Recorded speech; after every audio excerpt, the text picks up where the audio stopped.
Projet Néobus, les transports du futur pour changer notre avenir. Le Grand Nouméa et ses 4 communes, Doumbéa, Nouméa, Païta et la ville du Mont-d'Or, sont très attractifs. Qualité de vie, climat, abondance des matières premières, développement économique, de multiples facteurs font de cette zone un pôle en explosion démographique. En 40 ans, la population de ce bassin de vie a été multipliée par 3. Aujourd'hui, le Grand Nouméa compte 165 000 habitants et selon l'Institut des statistiques et des études économiques, en 2020, la population passera le cap des 215 000 habitants. Les contraintes de la géographie limitent les espaces aménageables, la topographie vallonnée, le découpage des côtes dentelées en de multiples presqu'îles compliquent le développement des communications entre les divers pôles d'activité ou d'habitat.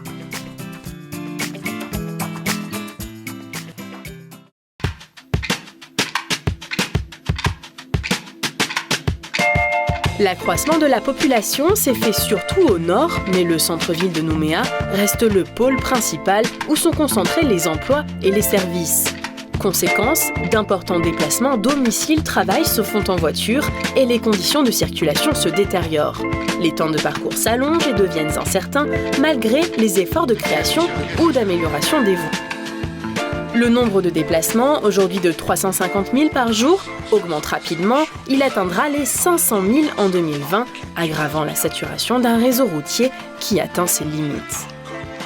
Or, maintenir une bonne accessibilité aux activités économiques comme à l'habitat est une condition importante du développement durable de l'agglomération. Prolonger les tendances actuelles est impossible. Il faut une autre organisation des déplacements, d'autant que les enjeux climatiques et l'importance du poids des transports dans le budget des ménages ont modifié l'attitude des automobilistes. Le syndicat mixte des transports urbains est une création récente. Il regroupe sous une autorité unique les compétences transport des 4 communes et de la province sud. Il offre une réponse plus efficace à la demande des usagers. Une des causes de la faiblesse des transports collectifs tient en leur segmentation en plusieurs réseaux.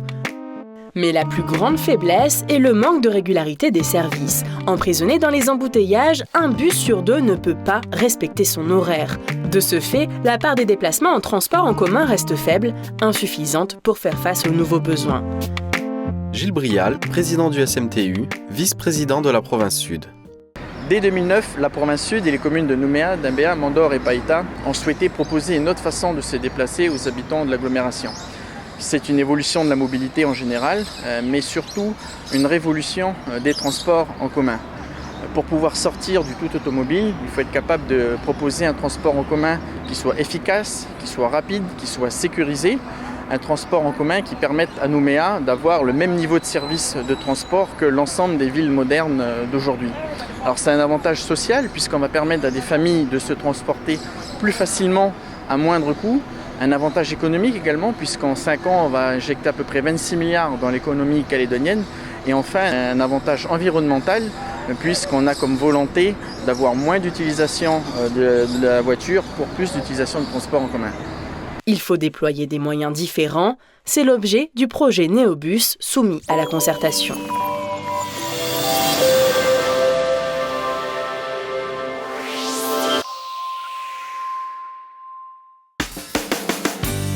Il s'agit de remplacer l'empilage actuel de lignes circulant sur le même itinéraire par un dispositif à haute capacité.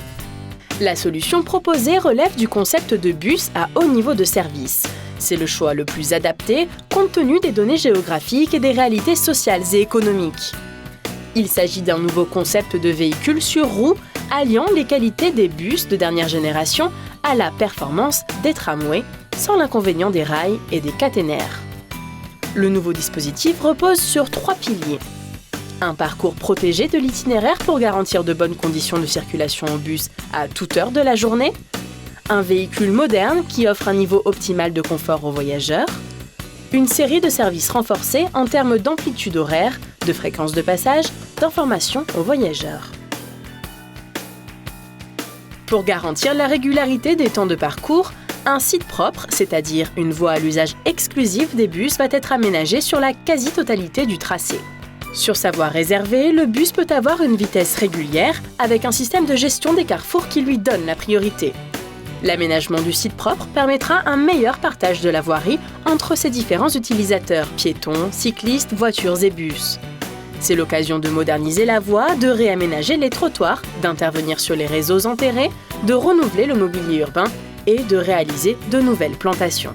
Des quais à la hauteur du plancher des véhicules seront construits, créant des stations pour chaque arrêt, véritable lieu de mise en relation entre l'espace urbain et les transports. Les véhicules modernes présentent de nombreux avantages: confort, design, silence, grande luminosité, plancher bas intégral.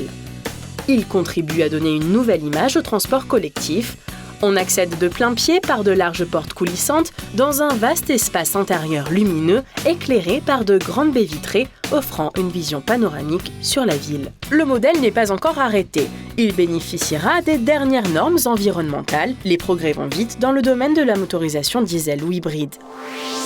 Comment a été déterminé le tracé des lignes armatures? Il reprend le corridor sur lequel sont déjà implantées pas moins de 7 lignes du réseau Car Sud et 5 du réseau Carouilla. Depuis la place Bir Hakeim au sud, un long tronc commun aux 2 lignes amène jusqu'au centre urbain de Koutio où les 2 lignes se séparent. L'une vers l'est jusqu'aux portes du Mont d'Or à Boulari, par Saint-Quentin, le pont des Français, et l'autre vers l'ouest jusqu'à Dimbéa-sur-Mer pour rejoindre le futur Medipôle et le centre commercial. Les 2 lignes armatures ne pourront répondre à elles seules à l'ensemble de la demande de mobilité. D'autres lignes seront nécessaires pour compléter les dessertes au plus près des besoins. 13 pôles d'échange sont prévus le long du tracé pour favoriser et simplifier les correspondances. Ils assureront aussi une meilleure connexion entre toutes les lignes. Complément indispensable, 6 parcs relais représentant 1300 places vont être implantés en lien direct avec les lignes. Connectés au Néobus, ils offrent aux automobilistes un stationnement sécurisé et simple d'accès à un coût très attractif. Au-delà de Dimbéa-sur-Mer, les services seront assurés jusqu'à Païta, sans recourir dans un premier temps à un site propre. La desserte de la presqu'île de Ducos fera l'objet d'une ligne particulière, connectée au tronc commun à travers les pôles d'échange de Montravel et Bonaparte. Réalisé à l'horizon 2017, le projet Néobus est un projet à l'échelle du Grand Nouméa. Il assurera un lien fort entre le centre-ville de Nouméa et les lieux de développement économique ou urbain. Georges Naturel, président du SIGN, maire de Dimbéa. Cohérence est le maître mot des communes de l'agglomération depuis plusieurs années.